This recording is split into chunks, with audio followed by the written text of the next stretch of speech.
সুমি পরপর 3টে ফ্লিপ করতে পারলেই গলদা চিংড়ি পাবে। চেষ্টা করছি। চলো। হ্যাঁ চেষ্টা করো চেষ্টা করো। 1 এক 2 2 2 2 3 জোরদার তালিয়া। দারুণ দারুণ। সুমির হাতে তুলে দিতে যাচ্ছি স্পেশাল 6টা গলদা চিংড়ি।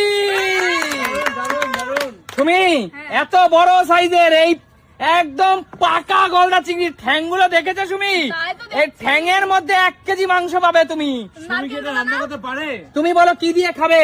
আমি তো নারকেলের দুধ দিয়ে মালাইকারি খাবো। নারকেলের দুধ দিয়ে মালাইকারি। হ্যাঁ, নারকেল দাও। আরে থ্যাংক ইউ সুমি। এই দেখো। চলো ও। জোরদার তালিয়া সুমির জন্য, সবাই হাত তালি দাও। আজকের দিনটা খুব ভালো যাবে আমার। আচ্ছা ঠিক আছে, পিছনে চলে যাও। এগিয়ে আসো, পরবর্তী খেলোয়াড় এগিয়ে আসো। পরবর্তী খেলোয়াড় বলো মা, তুমি এখান থেকে কি জিতে নিতে চাও? আনারস নেবো, আনারস। আনারস। ওরে বাবা। আচ্ছা আনারস, জোড়া আনারস নিতে হলে তোমাকে পরপর 2টো ফ্লিপ মা।